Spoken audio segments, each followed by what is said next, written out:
Hello and welcome back, everyone, to In the Corner. I'm Cash. Today we've got our 90th episode. It's crazy, closing in on 100, which doesn't make sense.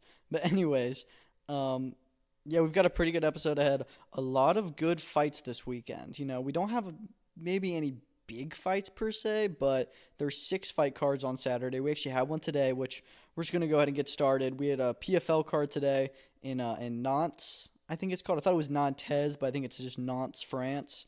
And I actually enjoyed it. I watched like the main card, so I saw the semifinals. I thought you had some really good performances. Barry's Adi Guzel really impressed me. He had a first round knockout over Julian Lopez, just blew straight through him, steamrolled him. He's going to be fighting Dean Garnett, who also had a good performance. That's a really good fight. I believe that one's at the bantamweight semifinals. And then the lightweight semifinals will be Alex Chisov versus Connor Hughes, who got a huge head kick KO over Gino Vanstinas, also in the first round. Gino Vanstinas being the brother of Costello Vanstinas, who is the PFL World Middleweight Champion. So, yeah, some really good set of semifinals there. And then you had Boris Atangana in the first round get a huge first round TKO finish. That guy's really good. It does seem like PFL's got some great Belgian fighters. You got him, Patrick Habirora, and so they just got to develop them right because these guys are really fun to watch and they're powerhouses. So that was awesome. Then the main event, you had a hometown favorite, Amin Ayub, uh, have a pretty mature performance, I would say, over Kiwini Lopez, where the first round was pretty competitive. It was a great first round, and then he just kind of took over the fight from there and was slowly deconstructing Lopez and got the finish in the third round. So good PFL card. I would like PFL to focus more on their Europe, sector because I feel like they have a lot of really good stuff going. UFC does not have as much of a presence in Europe as they do in the US. So I think that PFL, if they were to focus a lot more in Europe, and they already do a good bit, but move ahead beyond just the tournaments and try and develop more really good stars like Boris Atangana, who I just mentioned, and guys like Lewis McGrillen that they have, Paul Hughes even, you know, and just try and put them in the main event. Because right now, when you've got a random two people in the main event, which sure they may sell some tickets, but neither of these guys have ever fought on PFL before. That's not how you grow a fan base if you just always have a random main event. You had four semifinals and a prospect before this, an undefeated guy, and then you have this fight in the main event. So I don't know. It was good. I know it was meant to be Lazy King headlining, but still. But yeah, so that was good. And we've actually got another PFL card this weekend, which is in MENA, or in Saudi Arabia, which is for the MENA championships. They've got, I think it's the semifinals for the welterweights, the lightweights, the bantamweights, and the featherweights. So all of those divisions are going to have their semifinals. I think it's a 12-fight card in total. That'll be the first card of the day tomorrow. Nothing too notable on it, but you got a lot of semifinals, so maybe there'll be some good fights. But the big thing, probably the biggest thing, and honestly a big talking point, is UFC. UFC is a card in Perth this weekend. It's headlined by Carlos Ulberg versus Dominick Reyes. It's a top 7 light heavyweight fight. Good fight. The issue that everyone's talking about is that they're not really selling a lot of tickets for it. And this is a bit of an anomaly because we usually see UFC have no problem selling tickets. I can't remember the last time they had an arena that wasn't completely sold out. I feel like it always is. But apparently there's lots of unopened seats. The arena is only a little bit more than half full at the moment for the fight. And everyone's like, why is this? Well, I think there's a few reasons. Number one, this is not a great card. Ulberg vs. Reyes is a good fight. And then you've got a lot of local guys on the card, but nothing else that's that exciting, really. And then you've got the fact that this is on U.S. primetime. Main card is at 10 p.m. Eastern. Prelims start at 7 a.m. Or sorry, 7 p.m. It's 7 a.m. in Perth when this card starts. The card starts at 7 a.m. I'm sorry, but I don't know how many fans are going to be like, yeah, let me wake up at 5:30 or even earlier to get to the arena to watch. What's the first fight of the night? It's Loma Lukbunmi versus Alexia Thainara, which is actually Lukbunmi is ranked, but still, I mean, nobody's gonna wake up and try and get there that early except for the diehards. The main card starts at 10 a.m. and I get it. The UFC doesn't even really care about their actual arena numbers. They care about the people watching online. And if they were to put this in Australian prime time, they wouldn't get as many viewers as they would, or on TV as they would if they put it US prime time. So I get it. But in terms of actually trying to sell tickets, this is important and it's going to hurt the atmosphere. However, it doesn't really matter to me all that much. I'm still excited for this main event. I hope it's exciting. I feel like it could be a little bit of a stinker. I hope it doesn't turn out that way, but I think Carlos Ulberg wins this fight. I'm actually quite confident that he does. Dominick Reyes, I think, had a great knockout earlier this year, but I don't know how long that resurgence is going to go. Carlos Ulberg has been on like a 7 or 8 fight win streak. I think it's like the longest in the division, maybe. So I don't know. He's been a bit of a unit recently, and look, if he beats Reyes, I think that he's really in line for that title shot. But who knows? We could see some crazy stuff. I mean, we saw Johnny Walker beat Jiang Yang and finish him in the second round just a few weeks ago. So this division's got a lot of possibilities. Co-main event is Jimmy Crute versus Ivan Arslan. Yeah, that's not a great co-main event. It's just not. I do like Jimmy Crute. I think he can be exciting, but he also isn't overly successful in his career. Jack Jenkins versus Ramon Tavares. Jake Matthews versus Neil Magny. I didn't even know Neil Magny was fighting, but he's just become a total gatekeeper and is just getting beat up until he retires, it seems. And then you got Justin Taffa versus Louis Sutherland, and everybody loves Justin Taffa. I'm kidding. And then Tom Nolan versus Charlie Campbell, also on the main card, and that's your main card. So, I mean, it's a fight night. It's not a pay-per-view. Take it for what you will, but it's not. I don't think a lot of people are yearning to watch this. We've also got some good boxing action this week and some stuff I'm excited for. MVP is doing another event in Canada, in Montreal this time. Main event is going to be Sol Kudos versus Kim Clavel for the IBF Minimum Weight Championship. MVP's got a lot of female fighters. They got to keep them busy. Kim Clavel is actually the MVP fighter, and she's the challenger. Sol Kudos is undefeated. Clavel is the home Canadian, so I'm sure that they're going to try and get her a win and get her a belt, but we'll see what happens. Hopefully it's a good fight. Not really sure what to expect. I've never seen either of them fight before, so I don't know what to expect. But you're also going to have a lot of great fighters. I mean, Tam Thibault is fighting on this card in a 6-rounder against Christina Mazada, who's 1-0. And I'm sorry, but that's just kind of disappointing because I feel like Tam Thibault is ready for a world title shot now. I know she's only 3-0, but at least better opposition because I feel like this is definitely a step down in who she was fighting previously. Juana Walton's also back. Amanda Gaye, who's the current IBO bantamweight champion, is in an 8-rounder, which is odd. Naomi Valle is back as well. She's making her MVP debut against an undefeated opponent.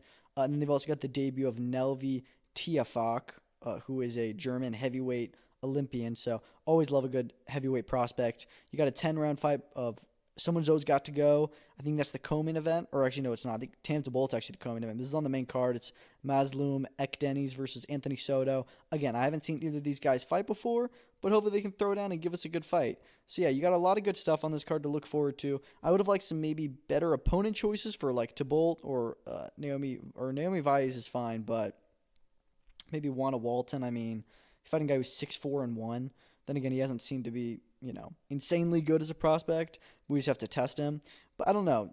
There's just a lot of question marks still on this card. And I don't know. It could be fun. MVP puts on really good nights of boxing. And we'll just have to see what happens tomorrow night. But I'm excited to see prospects back. And the fact that they're going back to Canada is pretty cool to me. You've also got another Pro Box TV card this weekend. Najee Lopez is back. Really, really exciting prospect at 175. He's fighting Calvin Henderson. Hopefully he gets another good win. Emiliano Moreno versus Raul Garcia is in the co-main event there at 154. That's a pretty solid fight, actually. I like that one. You got Jeremy Hill, who just beat Malik Montgomery in a great upset. He's fighting Christian Cruz Chacon, who I'm not too familiar with. And then you got some great prospects. I mean, Juan Mita Lopez is on this card. Obviously, Top Rank is pushing all their guys onto other cards, but he's a really exciting prospect, I think. Jorge De Jesus versus Anthony Cuba is a great fight between prospects. I love that fight. You've also got Joshua Anton versus Isaias Lucero. So they've got some really well-matched fights between young fighters, and I'm looking forward to that. So, I mean, yeah, it's always nice to see when they're not afraid to actually test their prospects. As opposed, let's go over to the UK, where we've got the GBM show, which I don't want to crap on this because I like GBM a lot. I like what they're doing. I think they've got a good main event here. Ben Crocker versus Sean McComb. Ben Crocker's undefeated. He's got the IBF European Championship that he's holding on to. And Sean McComb has shown to be good. A lot of people thought he beat Arnold Barboza Jr. So, and this is a good fight. It's a well-matched fight. I'm looking forward to it. Co-main event is Tycee Gallagher versus Ellie Helwell, which is a good British and Commonwealth level fight for the women. I like that fight. But then you look at the undercard, and it's like Shaquille Thompson, who's world ranked, almost got a fight with Janibek, is fighting Grant Dennis, who's 19-16. I mean, he's not even a prospect anymore. He's fighting another 8-rounder for the second time in a row. I don't understand what they're doing with him. Like, he's just completely stalled his progress, and I don't know. I want to see him in big fights. Like, what are we doing? So hopefully they can get that sorted because he's just treading water again. One prospect that they're not going to tread water with is Greatest Cross, who is jumping up to cruiserweight, actually, I think, for this fight, to fight Scott Forrest, who was previously undefeated himself. He's now 7-1 with the loss to Arl Ignatz earlier this year. That was a big shocker on the Boxer card. So, yeah, I mean, I think that this is actually a really, really interesting fight because Greatest Cross is like 7-0 with 7 knockouts. I think that they're like all in the first round, maybe. He's a really exciting guy, but always also has great walkouts with his daughter, which I think is cool. But, anyways, really, really good, really talented prospect. And then you got Scott Forrest, who's a guy who kind of got fraud checked. I don't want to say fraud checked, but, exposed that maybe he's not this next big thing. However, Scott Forrest is a lot bigger than him. He's a lot bigger than him, and I think that he's had some tougher fights than Greatest Cross has yet. So, I'm just saying we could be in for a really interesting 8 rounds. I love this matchmaking, and hopefully we get more of this and not the other stuff that we're used to seeing. I mean, Reese Mold, for example, yeah, I get it. He lost his last fight. Why is he fighting a guy who's 17-11 over 6 rounds? Come on. Let's just not do that. You got Taz Nadeem, Ed Hardy, just some good GBM prospects that have shown to be fun, and I hope it's a good show. I'm excited. And then lastly, the last card that we'll talk about for this weekend, BKFC 81 in Manchester. Another really interesting one. James DeGale returns off his layoff from boxing, or not even layoff, retirement, and he's now going to fight in BKFC against Matt Floyd, who I think almost had a Tommy Fury fight. He's like an Australian. I don't know what his thing is, if he's an MMA fighter or what he is. He's 0-0 on BKFC. He's never fought there before. I expect James DeGale should win this fight. I would hope so, at least. And I hope that he gets out of it clean because, again, this is not a guy who's at least coming out of a fight with the UFC, and this is his next stop. I mean, he's been retired for a few years now from boxing. So, I don't know. Hopefully he, doesn't get hurt. Co-main event, Aaron Chalmers, Jack Fincham. This feels like a fight we could have seen on Misfits, but I like that it's on BKFC. Aaron Chalmers just has so many tattoos. It's just ridiculous. He fought Mayweather. And then Jack Fincham fought Anthony Taylor, I remember, like a while ago. I just remember that on the Mayweather versus Deji undercard. Yeah, and I like Anthony Taylor. But, yeah, so that should be an interesting fight. What else? I thought that they had, and you got Johnny Graham versus, who is he fighting? Naveed Mansouri. This guy. Jono Chip Chase is back. I think that, he lost his last fight against Gary Fox. That was for like the UK or European title. He's now fighting Louis Garside. So some good fighters on this. Again, like I said recently, BKFC, I think that they've now reached a point where they can look at their cards and they can actually have multiple people on it where you're not just watching it for the main event because it has a title on it. Like a lot of the times I turn on BKFC and I only really started watching it and following it in the last year or so, but you turn it on and you don't really know who's fighting and you just watch some train wrecks, which can be fun, but it's also fun to watch the storylines and know the fighters.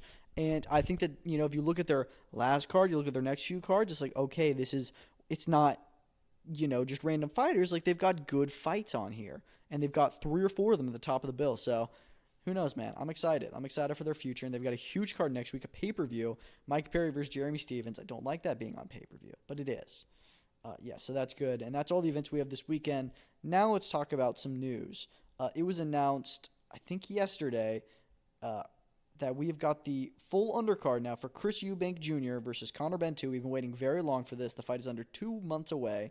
We've just been wanting to know who's fighting before him, and we now know. Co-main event, Jack Catterall versus Echo Esserman. I honestly really like the matchmaking in this fight. Jack Catterall is still turning from the loss to Arnold Barboza. He's in a new weight class. And let's give him a fight where it's not like he's just, going to absolutely beat the guy, but he would be the favorite in. So you give him Echo Esserman. And also, Jack Catterall's coming off a few boring performances. We need to see him in a real fight. Echo Esserman will bring that. This guy is one of the most consistently entertaining fighters in the UK right now. I love this fight. I think it's going to be great. I think he's going to force Catterall to fight a real fight. And I think that he could beat him. I'm still favoring Catterall because I do think he's still a really good boxer. But I think Esserman could do some work here. So I'm looking forward to this one a lot. I think this card in general is decent. I think it's getting a lot of hate when I don't think it deserves all of it. Adam Azim is fighting Zaur Abdullayev. And, this isn't a bad opponent because Abdullayev has fought Devin Haney. He just recently fought Raymond Murataya. I believe those are his only 2 losses. He only has 2 losses and to those two, which is pretty good company. I guess he's now moving up to 140. And I think that in terms of where Adam Azim has fought people in the past, this is probably his toughest fight. It should be, at least on paper. Then again, Abdullayev barely won a round against Murataya, so who knows? Maybe he'll try and put in more of a better effort against Azim this time. But I don't know. I would like to see Adam Azim get really tested and just thrown in with some big dogs and see what happens. But, and just have him fight Dalton Smith already. But I'm not complaining. This is okay. But I really want to see a better push for him in the next year and just more activity as well. Also on this card, you're going to have Sam Gilley versus Ishmael Davis, which is a really good domestic 154 fight over in the UK. I think that one makes a lot of sense and has made a lot of sense for a while, and a must-win for Ishmael Davis. He's coming off 3 back-to-back losses. Which, if you look at it, stepped in against Josh Kelly on late notice. Stepped in against Sergey Boachuk on late notice. And then fought Keeman Jarko where he could have gotten the decision there. So it's not like he's off 3 losses. It's just that he's taken tough fights when he probably shouldn't have, but it doesn't matter because he's a real fighter and he takes them. And he's, just been unlucky. So maybe he gets lucky in this fight. Maybe he doesn't need to and he stops him. I don't know, but it's a really well-matched fight, and I'm excited for it. We've also got Richard Riakporhe back in action against Tommy Welch, who's undefeated but hasn't really done anything as of this point in his career. I don't know. We thought it was going to be Riakporhe versus Joe Joyce, which I was really, really interested with. Even though I think that Joe Joyce should retire, I was still interested with, okay, let's see what that's like. But, they're giving him an undefeated opponent. Maybe Welch will put up some kind of resistance, but I'm expecting Riakporhe to still beat him in his second fight at heavyweight, but who knows, man, who knows. And then you're also going to have Mikey Talon, who had a good performance in Las Vegas, and so now he's going to be a Turkey regular, it seems. He's fighting Fazan Shahid, who's 4-2-2. So hopefully he gets another good performance. Maybe he can even get a stoppage, as he does have a 10% knockout rate, which is not great. Very average for fighters in the UK, though. But who knows, man. I think this is a good card. I don't think it's the same as the Ring Magazine card the next week with David Benavidez, Anthony Yarde, Devin Haney, Brian Norman Jr., Abdullah Mason, Sam Noakes, Artur Beterbiev, Dion Nicholson. It's a weird fight, but Bam Rodriguez, Puma Martinez. That card is just so stacked, but not every card can be like that realistically.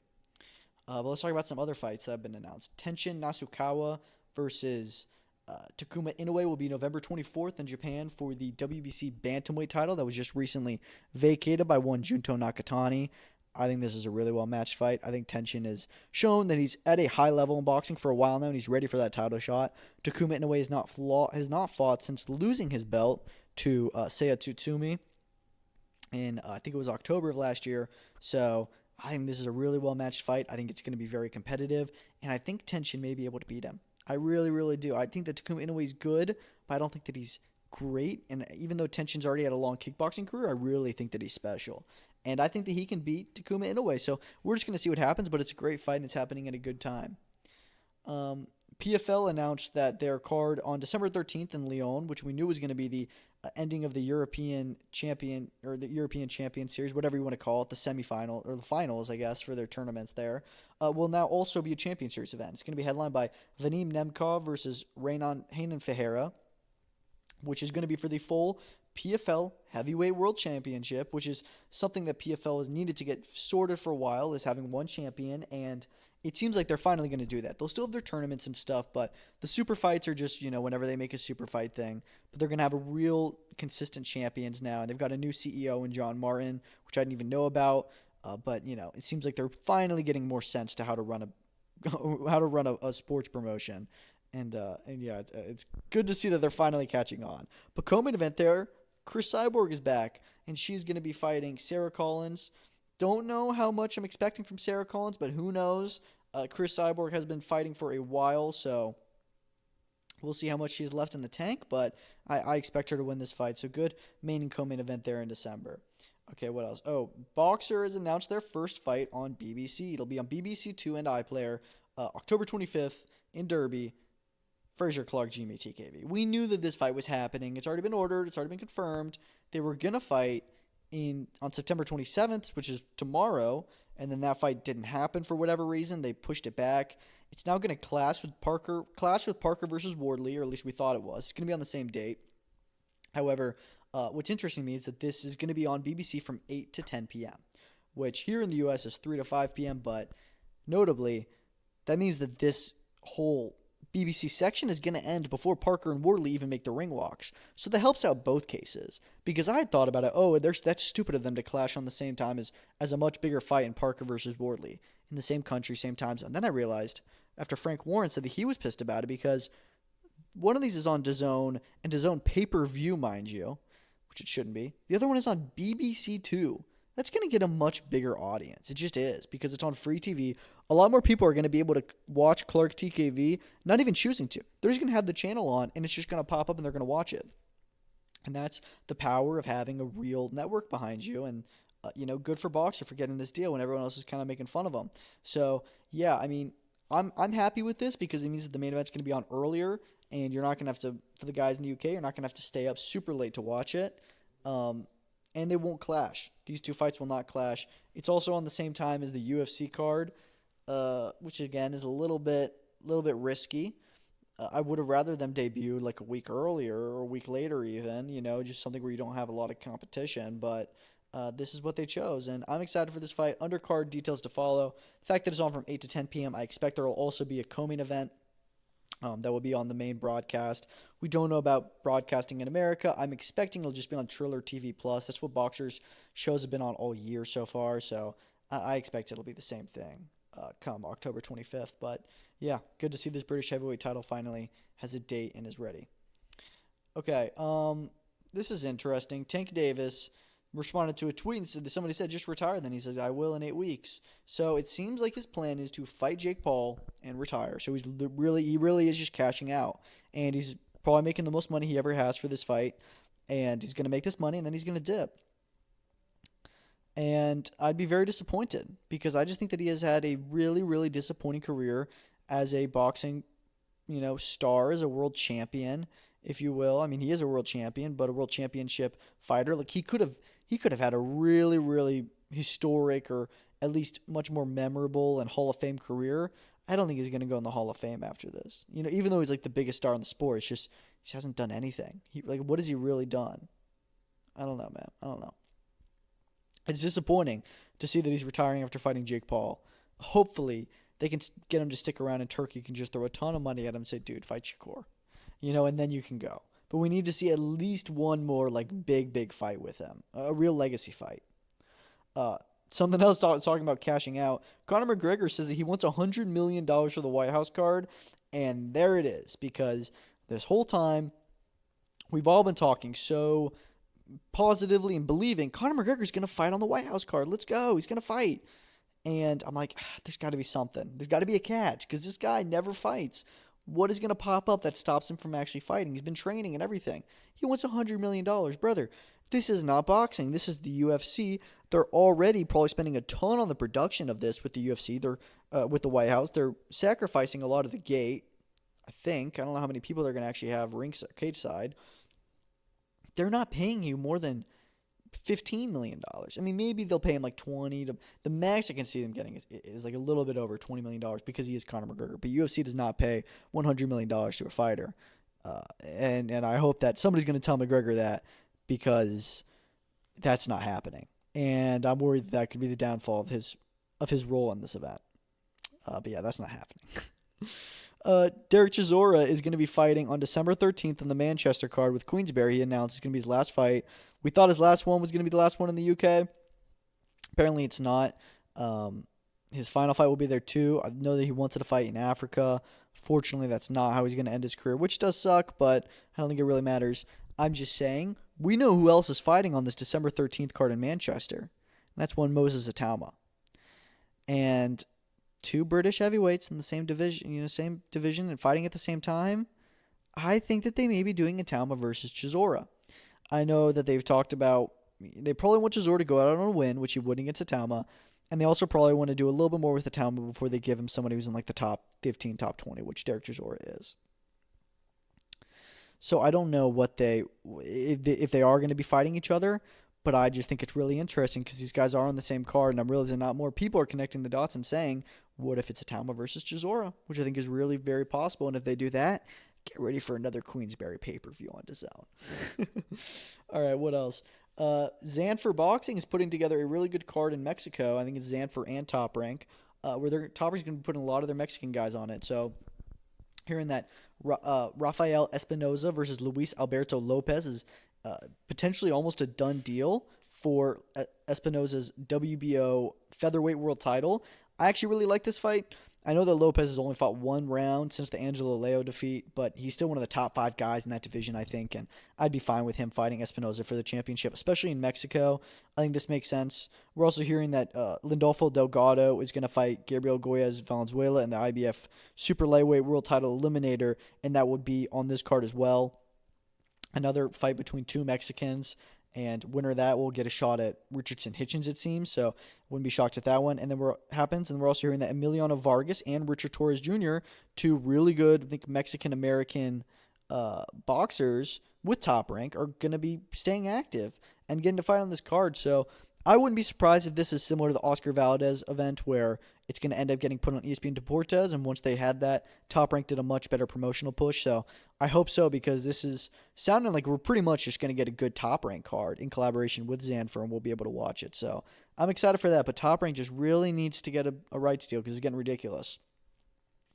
One of the final Apex events on ESPN Plus as its main event, November 1st, UFC Vegas 110 is going to be Steve Garcia versus David Onama. 2 top 10 featherweights, but this is really not a great main event in my opinion. It may be a fun fight, but I don't know why it's a main event. I know it's an Apex card, but still, this is like an undercard fight on an Apex event. I still feel like this is not, I don't know, like this is just not that exciting to me. But who knows? Maybe it'll be a fun fight and a fun card. Ajit Kabayel is set to return in Germany on January 10th. You know, we've heard for a while that he's having his comeback fight there, and we were hoping it was going to be Lawrence Okolie, or at least we were hearing that could have happened. I think Okolie has a bicep injury, so he may be out and will not be ready by that date. I would assume that this is going to be a Queensberry show on DAZN, and hopefully he is a good opponent, but I'm a little bit disappointed that it's in January. I am, because I feel like Caballero is a guy who he's only fought once a year for the past few years. And he's one of the top fighters in the heavyweight division, and nobody knows who he is. And that's because he doesn't fight very much. He has wins over Zhilei Zhang, Frank Sanchez, and Arslanbek Makhmoudov, all stoppage wins in the past 3 fights. But he fought 2023, 2024, 2025, and he's not fighting again until 2026. He needs to stay more active. He really does. And I hope that he's a good opponent, another top 10 guy, because he needs to keep fighting. Otherwise, he's going to get forgotten. Tom Brown, who is the guy behind, I think it's TGB Promotions is his, and he's mainly the main promoter, I would say, behind PBC, the actual promoter, because Al Heyman is not a licensed promoter. Anyways, he has sent a letter for reforms to be made to the Ali Act. This isn't too surprising. Obviously, Turkey is the main guy wanting to do this, but PBC has kind of tried to do the same model that Turkey's trying to do for a while now. Maybe not in terms of having their own belt, but having that monopoly over boxing and signing everyone. So it doesn't surprise me that he's on this side. Obviously, it was not met well from both the boxing fans as well as the, just the judges and stuff. And I think he clarified that he doesn't want to, remove the protections to fighters, but is in support of some changes being made to it, like there being a promotional belt or something like that. He has some things he would like to change. I don't know, man. This whole Ali Act situation is really odd to me. I don't know if anything will ever come of it, if they'll ever get it changed, but I wouldn't be surprised if Dana White and TKO keep on continuing to try and fight for it to get changed, and it's just a developing story to watch over the next few years in the sport. Europrom, or Pro, I'm not sure what the actual name is. I just saw it on Twitter. I guess this is the promoters for Kevin Lele Saggio, have won a purse bid for him versus Callum Simpson for the EBU European Super Middleweight title. I didn't even know this fight was ordered. It's actually a pretty good fight, and it's one that I don't know if Simpson beats, and that's why it probably won't happen. They would stage it in France, and I really don't think it'll happen because Callum Simpson's one of the only guys Boxer has, and they're going to want to keep him on their shows, especially on BBC when they only have so many slots. They're going to want to put him on there, and I would also just expect them to duck this fight because Sergio's pretty good, and I don't know if they would want to throw Simpson in there with him just yet. But who knows what they do? Who knows? I would actually not hate to see that. I think that's a pretty evenly matched fight, but one that you would probably maybe favor Sergio in, if I'm being completely honest. And then lastly, Overtime Boxing has announced that OTX 17 will be rescheduled from October 25th with a new date to be announced soon. That's really interesting to me, really odd, because they just announced it a few days ago and then already, went back on it and said, yeah, we're not actually going to do that date anymore. If I'm being completely honest, I think it could be a matter of reasons that we don't know. I think it's probably because they're clashing at the same day and time as Fedor versus Thurman, which is a PBC pay-per-view, and they don't even have like a true main event. It's in the Pechanga Arena, San Diego, so they'll sell a lot of tickets because of who's headlining, but it's Julius Bayo and Johnny Mansour, who are cousins and good prospects, but they've got to combine like 6 fights between them, I think. So, yeah, I don't know how big this card is going to do viewership-wise, and I think it'd probably be safer to put on a Friday night somewhere else. But hopefully they sell a lot of tickets because I think it's the biggest arena OTX has done a fight in, and hopefully there's some real fights on it because I do like them, but I don't want a fight where the main event is 6 rounds and the co-main event is 4 rounds. I want another real fight on it, so we'll just see what happens. But that's all I've got for today.